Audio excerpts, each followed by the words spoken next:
about how people feel about and towards the Supreme Court. And I would like to ask if you can share that with us. And if this feedback is positive, then why doesn't the High Tribunal take the even higher ground, lead the way, shine the light on itself? For example, take up the challenges of Malu on the painless release of Sal Ends and opening the Leon Fact-Finding Committee probe. Even yung sinasabi po ni Edu kanina about the lifestyle, the lifestyle check challenge. Okay. Huwag sanang sabihin self-serving itong sasabihin ko, no? Yes, ma'am. We're just asking for the feedback. Wala naman pong Feedback, judgment. Positive so far ang sinasabi sa amin.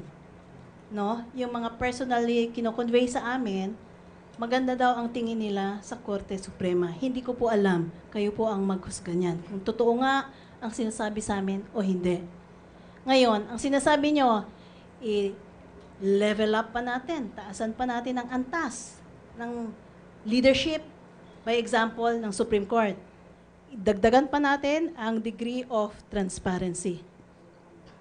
I had taken pains to answer Malu's questions because I know her advocacy is a lifetime advocacy of shining the light. But precisely, I was talking about a ship that is large one and that needs, at times, gentle steering. You know, allow me to share with you that I had actually proposed a sort of voluntary lifestyle check. But I see that the idea has to be processed. Like the Chief Justice, for example, has already become a public person, whether she chooses to have that kind of persona or not. The intrusiveness into the private life of a person in my position is quite enormous. Hindi biro yan.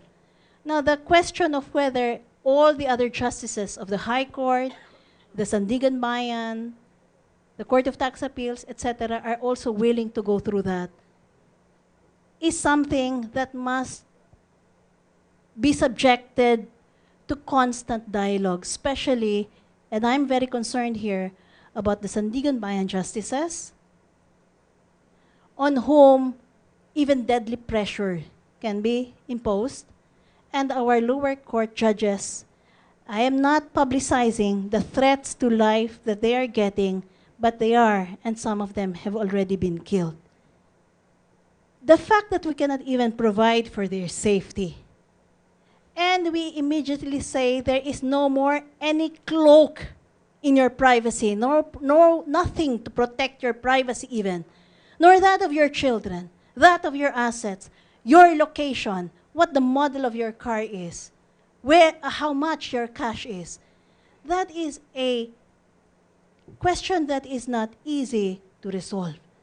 And the constant counter question that the judges and justices are throwing back at me is, if you are pushing for a more transparent lifestyle, is that also going to take place in the other agencies of government?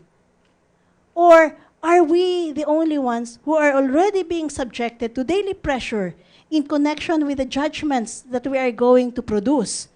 And on top of that, make even further disclosures even of our personal circumstances. And that is not an easy question to answer. So it must be the product of an intense process of consultation. Now, shining the light, however, does not have to stop with the SAL-N, more further disclosure and the lifestyle check. It is just two. These are just two tools that are available. Attorney Teddy and I and other justices have tried to discuss ways of making things more transparent, even with respect, for example, as you have seen in the JBC interviews. Our questions have been forthright. If not, some are saying un-Filipino kasi diretsahan nga yung mga ibang tanong namin. So if we are going to try to increase more rigor in the process of selection and in the process of monitoring our judges And in the process of discussing even our budgetary requests, are these also not light shiners that you also need to credit us for? Hindi naman limited ang tools sa dalawa lang eh. Gusto namin kasama kayo sa budget. Gusto namin kayong kasama sa rate of disposition.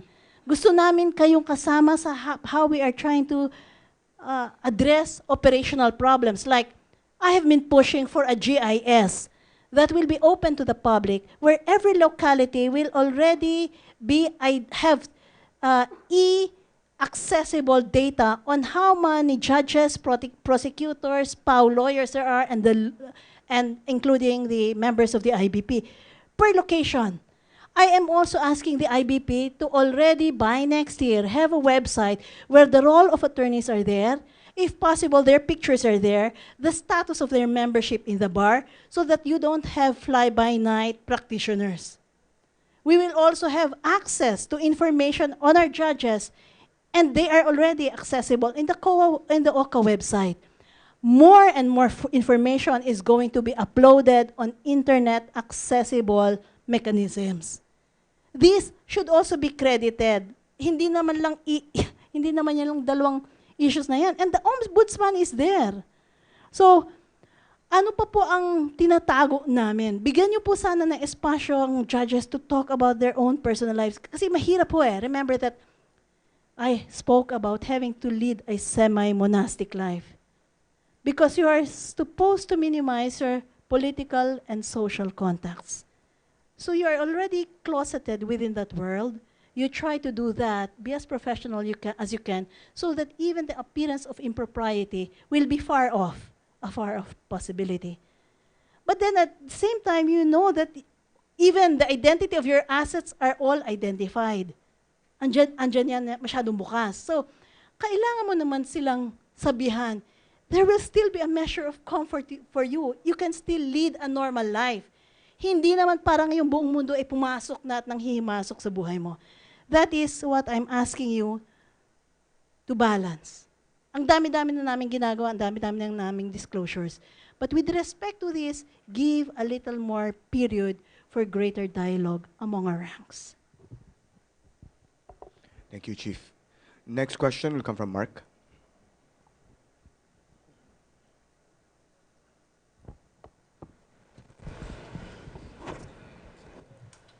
Ma'am, somewhat follow-up po ito dun sa question ni Juliet. In the past 2 years of your leadership, the SCPIO has instituted reforms in terms of the working relations between the Supreme Court and the media.